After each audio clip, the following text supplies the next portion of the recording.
खुलुमबाय दिनैनि LK production इउट्यूब चेनेलाव नोंथांमोनखौ गासैखौबो फिन लोगो मोनबाय आरो दिनैनि एलके प्रडाक्शन इउट्यूब चेनेलाव नोंथांमोनखौ बरायग्रोबाय दिनै खोब मोनसे बार्निं टपिकखौ लानानै एसे सावरायनो थाखाय जिरायलायबाय जोङो दा बयबो मिथिगौ आसामाव मोनसे बिराद दुंहाव थासारि जागासिनो दङ माने केबखौ लानानै जेथिंबो हाल्ला बे केबा मा बुस्थु दा बे केबखौ लानानै माने एसेबां दावराव माने ओरैबायदि माने दावराव माने आसामाव फार्स्ट आङो नुबाय आरो माने बिदि माने आन्दलन मालाबाबो नुफेराखैमोन बिदि माने दले दले माने जेथिंबो माने आन्दलन खालामनाय स्कुल इउनिभारसिटि कलेजनि स्टुडेन्टफोराबो दले दले ओंखारनानै माने आन्दलनाव नामिबोदों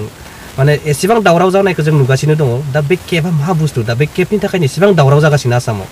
माने फेसबुक नायनो हाया जोङो ससियेल मिडियाखौ जों माने नायनोनो हाया माने खालि केबनि थाखायल' दावराव केबखौ बन्द खालामनांगौ वी वान्ट टु अपोज केब बायदिसिना स' बेफोर गासैखौबो बै केबनि जिथु दावराव थासारि बेफोर गासैबो थासारिफोरखौ लानानै जों दिनै सार बिथांजों रायलायनो थाखाय जिरायदों आरो बै केबनिखौ लानानै जों जिथु सावरायगोन आं बैयाव मोनबाल' कुइसन सोंगोन सार बिथांनियाव बे मोनबा कुइसननि जिथु सोंनायनि जिथु फिननाय बे सोंनाय फिननायखौ मोनबानो हयथ' जोङो कमप्लिटलि बे केबनि सायाव जोङो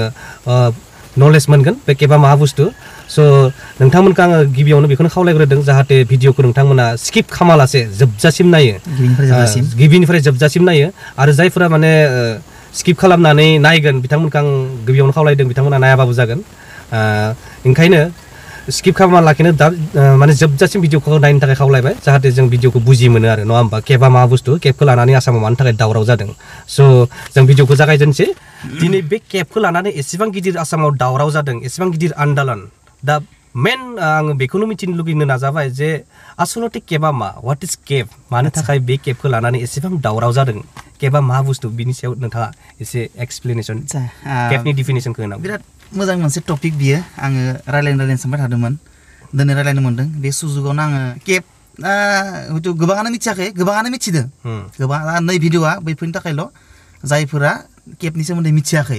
आरो गोबाङानो मिथियाखै खिन्थु बुंनो थाङोबा दा ओंखायनो आङो बुंना माखासे ओरैनो आन्दलनाव ओंखारो आन्दलनाव माखासे ओरैनो बारजों बार मालायखौ नुनानैनो ओंखारो गिदिर मानसिफोरा लिडारफोरा नुनानै जेबो बुजि मोना लासिनो फोरजाफोरा ओरैनो ओंखारलाङो दा बेनि सोमोन्दै आं बुंनो नागिरदों केब माने बिनि फुल फर्मखौ मिथिबाबो मिनिंखौ बांसिनजों खावसे बाहागो मिथियो CAB केब माने सिटिजेनशिप एमेन्डमेन्ट बिल सिटिजेनशिप माने जाबाय नोगोरारि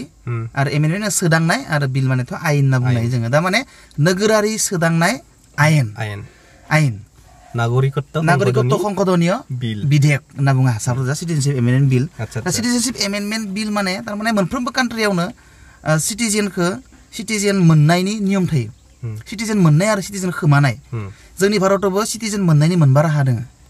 बाय रेजिस्ट्रेशन बाय बार्थ ओरैबायदि आङो बेनि भिडिअखौ नोंथांमोन अलरेडि बानायखाबाय नैबे भिडिअ डिसक्रिपसन बक्सआव मोनगोन नोंथांमोना सासे मानसिया गुबुननिफ्राय फैना जोंनि भारताव माबायदि नोगोरारि जानो हायो बिनि सोमोन्दै मिथिनो लुगैयोबा आं जिहेतु दा बुंफोरलिया नोंथांमोना नैबे भिडिअ डिसक्रिपसन बक्सआव आङो बरिया भिडिअ बानाय दोनखादों नोंथांमोना बे भिडिअनि लिंकआव थुनानै नायबानो डिटेल्स बुजिना मोनगोन दाना बेनि सोमोन्दै केबा बेनो थारमाने माबायदि गुबुन हादोरनि मानसिया एबा गुबुननि मानसिया फैनानै जोंनि हादोराव नोगोरारि मोननो हायो मा नेमखान्थि मानिनानै नोगोरारि मोननो हायो बै नियमखौनो एज ए हल गासैखौबो मोनसे नियम बानायना दोननायखौनो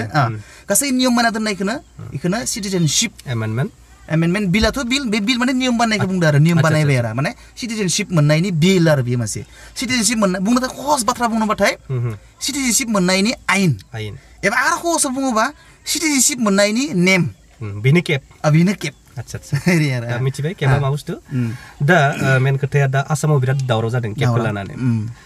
आच्छा आसामाव बे केबखौ लानानै मा कारनाव मा जाहोनाव एसेबां दावराव आसामनि माने थागिबिफोरा केबखौ लानानै एसेबां माने टेनसन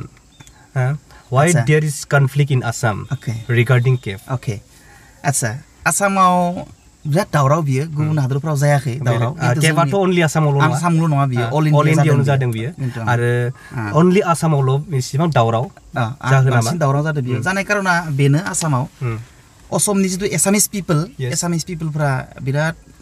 गरा मोनसे बुस्थुखौ लानानै एसामिस पिपोलफ्रा मोनसे बुस्थुखौ लानानै बिराद गरा बे बुस्थुआ जाबाय आसाम एकर्ड 1985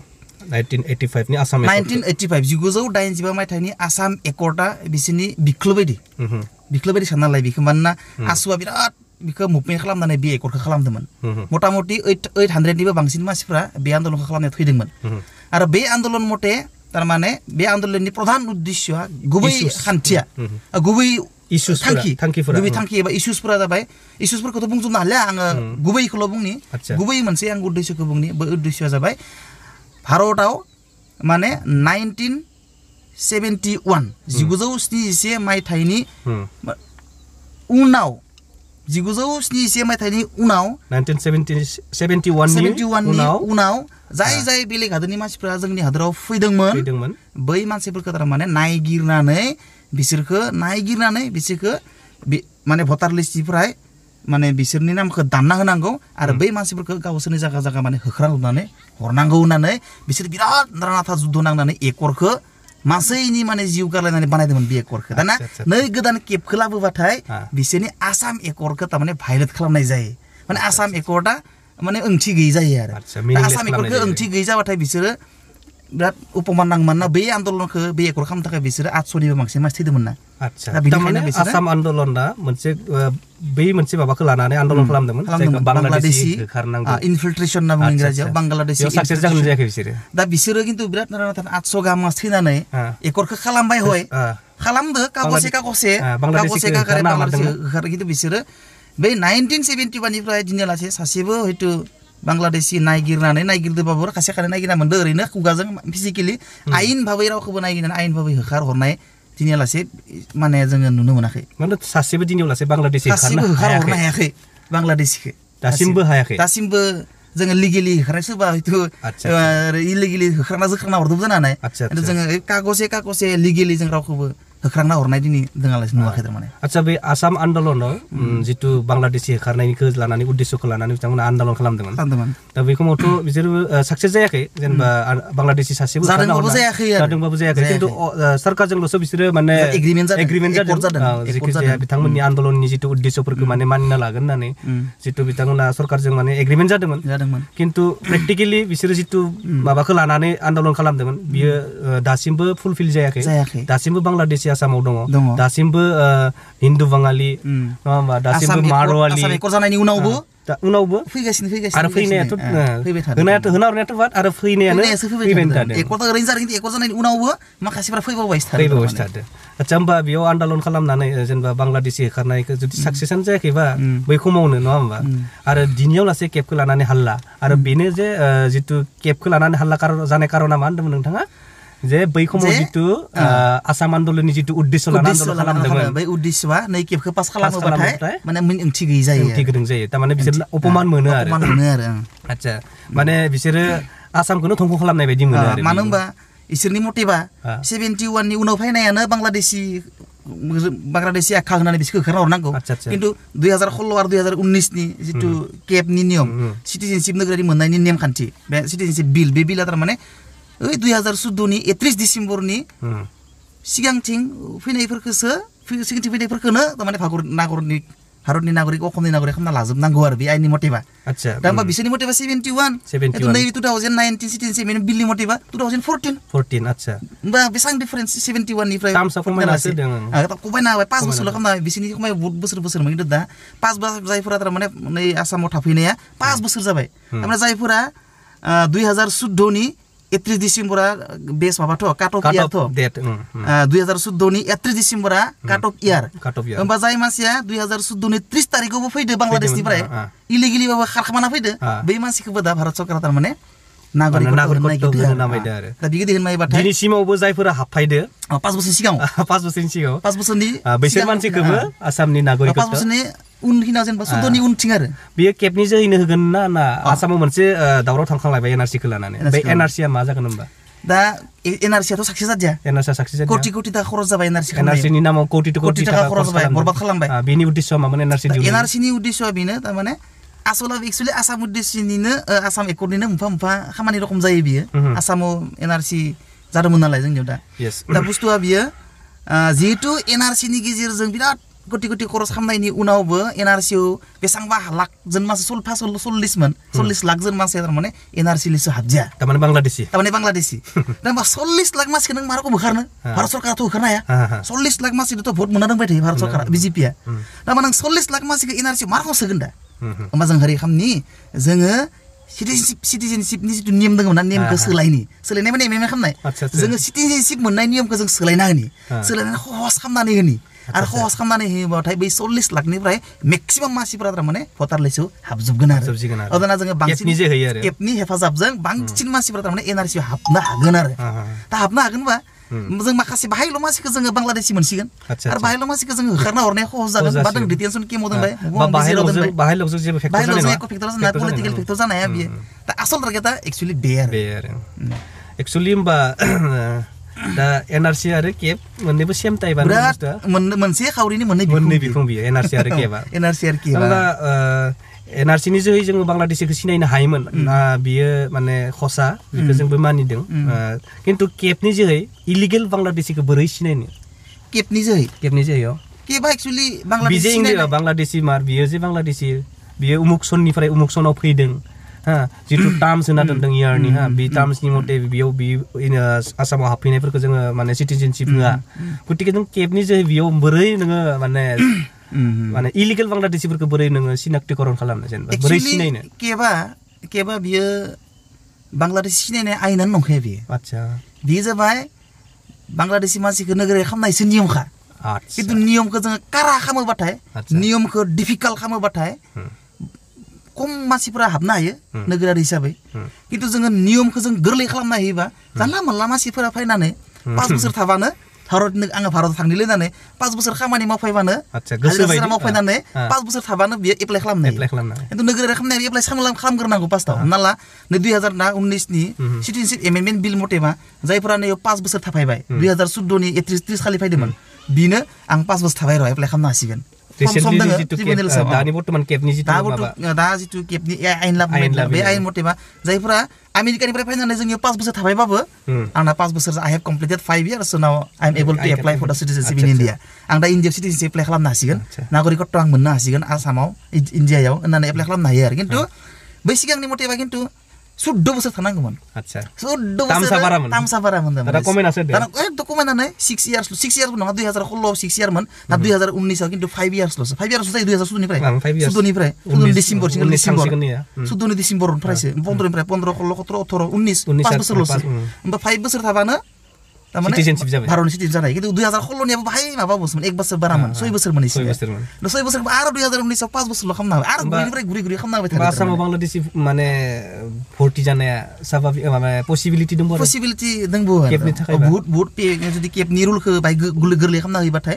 हाबमारगोन आरो माखासेफोरा हाबगोन माने हाबना दंफैखायो बिसोरखौ रेगुलाराइज खालामनाय भेन्सार स्कुल बायदिलै बियो भेन्सार स्कुल माने बिसोर दा बांलादेशिफोरा ओरैनो जाना दंलै बिसोर रेगुलार जायाखै दा तारमाने बिसोरखौ कागज पत्र yes these people are citizen of Assam होननानै सार्टिफिकेट होसिगोन आरो इसोरनो तारमाने रेगुलार खालामसिगोन आरो इसोरखौ रेगुलार खालामनायसो बियो एक्चुअली अलरेडि दंफैखायो बांलादेशिफोरा खामानि मावना दङ बबा हाजिरा मावना दङ बबा कम्पानियाव खामानि मावना दङ लाख दंखायो 40 लाख नङा बाय बांला भुलफोरखौ माबा 40 लाखफोरा मथा-मथि दंफ्रामो बिसोर सिटिजेनशिप जानो थाबाय थायो सिटिजेनशिपखौ तारमाने रेगुलाराइज खालामनो मायदा आरो जानो थांगासिनो आरो जुदि केबा एप्लाइ जामारोबा आच्छा आरो गोदान के फैनो हागोन हाया आरो गोदानथ' थाबायनो थानायखिनियाथ' सिटिजेनशिप मोनखागोननो जुदि केबा एप्लाइ जायो खिन्थु केबा एप्लाइ जाखांनायनि उनाव गोसो बायदि बांलादेशिफोरा फैनानै 5 बोसोर थानायनि उनावनो सिटिजेनशिप एप्लाइ खालामनो हायोबा होमबाथ'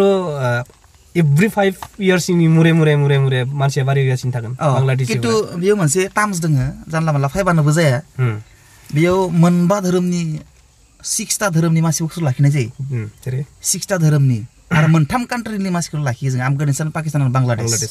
बे मोनथाम कान्ट्रिनिफ्राय जुदि मुस्लिम धोरोमनि बादै बेलेग धोरोमनि मानसिफोरा जुदि धर्म संकटाव गोलैयोबा धर्म संकटाव गोलैनानै बै बांलादेश पाकिस्तान एबा आफगानिस्तानाव हिन्दु ख्रिस्टान पारसि बुद्ध जैन आरो बेखिनि धोरोमनि मानसिफोरा 6टा आं बाखा थालांदोंबो हानाय 6टा धोरोमनि मानसिफोरा धर्म संकटाव गोलैनानै जुदि बियो खारबुनो गोनां जायोबा बियो 5 years नि उनाव बियो एप्लाइ खालामनो हागोन मोनसे माबा थायो आरो कन्डिशन होयो आरो खिन्थु बियो प्रमाण होथारनांगोन जे यस आङो धर्म संकटाव गोलैनानै आङो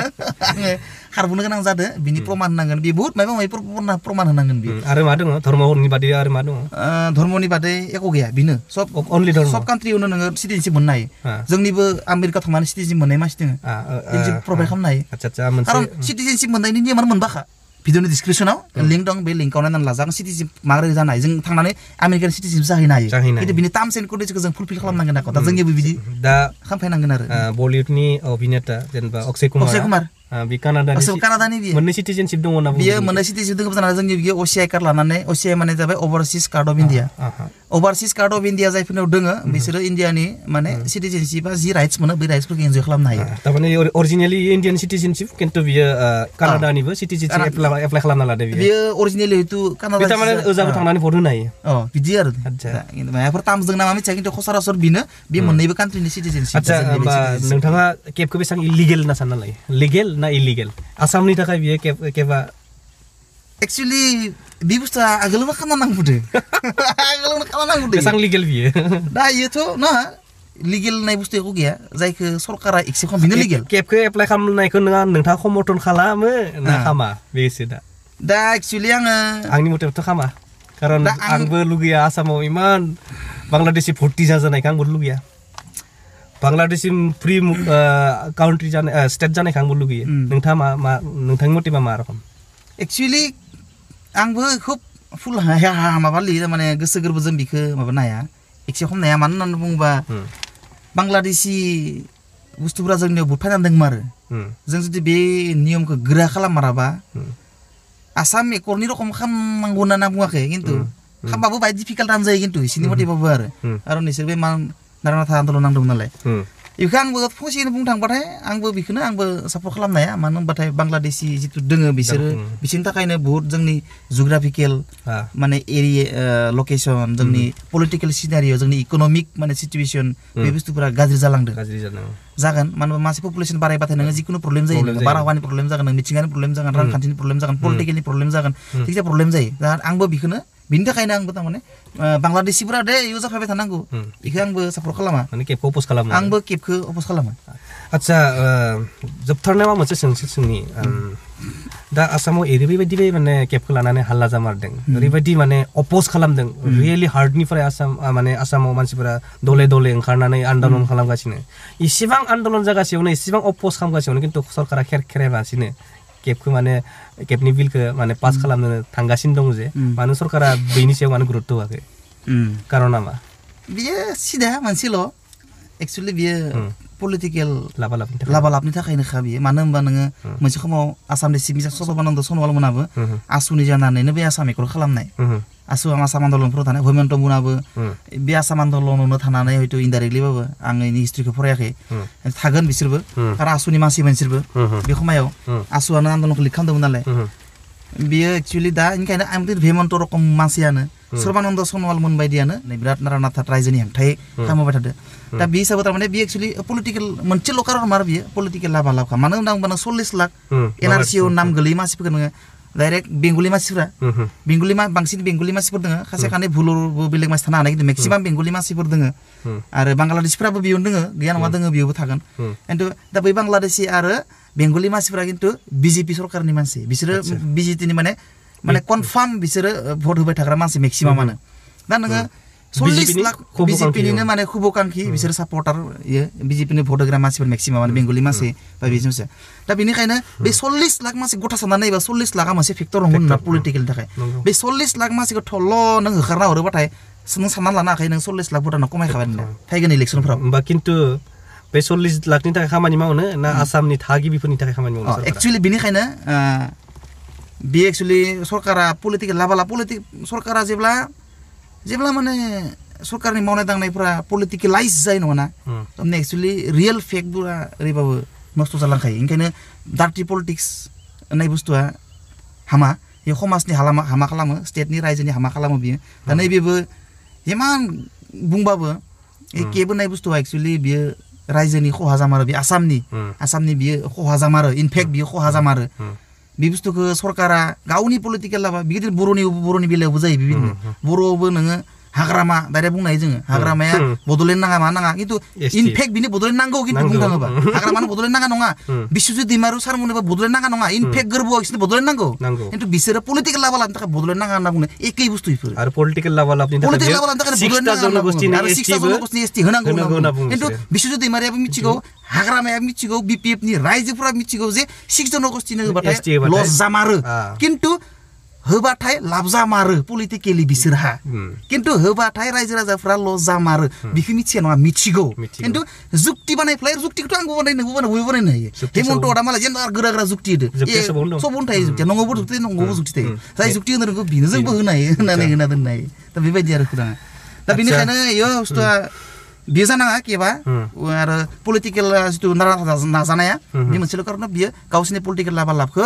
नायनानै लस जागोन साननानै बिसोरो नाथाब नाजाबाय थादों आच्छा दा जोबथारनायाव एज ए बर' हिसाबै जोङो माने केबा बर'फोरनि थाखाय बेसां माने ग्रहणजोग्य बुस्थु एक्सेप्टेबल बुस्थु तारमाने केबाथ' बर'फोरनि थाखाय जों एज ए बर' हिसाबै जों केबखौ समर्थन खालामनो ना अपोज खालामनो माबा खालामनो अपोज खालामनो दा जोंना मोनसे हिंसा जायो हिंसाया बेनो तारमाने जोङो जिहेतु जोङो अखमनिफ्रायबो गावनो नागिरबाय थादों नालाय गावनो नागिरदों गावनायबा जोङो तारमाने जोङो केटेटखौ तारमाने केबखौ सरि जायो केबखौ जोङो समर्थन खालामाबाबो बे आन्दलना जाखागोन आरो जोङो एक्सट्रा मावनो गोनां दङ नालाय दंखायो जोंना मावनो गोनां बहुत दं अखमिया मावनायफोरानो जों मावनाय जाबाय थादों दा ओंखायनो जोङो तारमाने इनार्जि आरो मानि लस खालामनो लुगैयो आंनि बायदिब्ला दे खालामनाङा बर'फोरा आंनिबा मानो होनबा बे आन्दलना बर'फोरा खालामाबा बे आन्दलना लागातार आन्दलन जाखागोन आरो भिगारास आन्दलन जाखागोन आरो जों बेयाव एड होआबाबो 10नि स्पिडआव खारगोन 20 स्पिडआव खारखागोन ओंखायनो जोंहा बे सान्सआवनो आसामजोंबो जाबाय थादों नालाय ओंखायनो सान्सआवनो जोङो बर'फोरा सुजुग लानो रोंनांगौ सुजुग लानांगौ बेनिखायनो बर'फोरा बियो सापर्ट होआलासिनो जोंनि मावनांगौ दा आन्दलन जाबाय थानाया बर'या जादों दिल्लीयाव आन्दलन जाबाय थानाया बर'या जादों जोङो माइ हाना ला फरायना ला मायबा खालामना ला बे समावनो सान्सआवनो मालाय हारसाफोरा आन्दलन खालामबाय थागोन जों बेयावनो गोसो सिंनि मरेलि सापर्ट होबानो जायो आरो जोंनिबो बांलादेश गियान दोङो जोंबो होखारनो हाबाथाय गामोन खिन्थु जोंना बड'लेण्डखौ सेपारेट मोनोबाथाय जोंहा इनार लाइन पार बानायना लानो हागोन आरो ओंखायनो जोङो तारमाने व्यक्तिगत खोथाखौ बाथ्रा बेनिखायनो आं नै भिडिअनि गेजेरजों बुंबायदों जोङो सापर्ट खालामबाबो खिन्थु रावबो जाहाथे खुब इमोसन जानाङा सोरबा गाज्रि राव बाहायनाङा आन्दलन थांनानै फैसा खरस खालामनाङा मानि लस खालामनाङा इनार्जि लस खालामनाङा गावबा गावनि खामानिखौ मावना लानांगौ मानोना बे आन्दलनखौ जों मावाबाबो बेखौ भिगारास हारसा मानसिफोरा मावबाय थाखागोन तारमाने जोंहा बेयानो फैदा खुब हाखा गरामि खिनानै जाहाथे बर' मानसिफोरा इमोसनेलि जानला माला फेसबुकफोराव कमेन्ट होनाङा इउटिउब माबा माबिफोराव जाहाथे बिराद गाज्रि कमेन्ट आरो माबि होनाङा कमनेल कमेन्ट होनाङा नङाबा खिन्थु ओरैनो मिनिंलेस जोङो फैगोन तारमाने फासिगोन तारमाने जोङो मरेल सापर्ट खालाम गोसो सिं जों एस्केपा जानाङा खारन आसामाव थायो नालाय आसामनि मोजांखौ जोंबो लुगैयो खारन बिटिसिबो बांलादेशि दङ खारन आसामखौ जों मालाबा थंख' जाजानायखौ लुगैया खिन्थु जोंनिया बेनो जोंहा सिगांनिफ्रायनो 50 इयार्स आगोलनिफ्रायनो जोंबो आन्दलन खालामबाय थाखादों जोंबो आसामनिफ्राय आन्दलन दंखायो जोंहा सेपारेट जानो लुगैबाय थादों खिन्थु हायोबा बेफोर रखम आन्दलनखौ एज ए बर' हिसाबै स्ट्रंलि स्टेन्ड खालामनायखौ जोंबो लुगैयो जोंबो माने एज ए बर' जों माने सेपारेट स्टेटखौ जों बड'लेण्डखौ मालाबा हदाय जोङो माबा खालामो वेलकाम खालामो मोनजानायखौ जों लुगैयो खिन्थु केबनि थाखाय जों इमान सिन्था खालामनांगौ बे खोथाया जोंनि थाखाय मिनिंलेस जों माने लाब गैया आरो बारा इयाव टाइम होनानै बा बेफोर आन्दलनाव ओंखारनांगौनि खोथा गैया आरो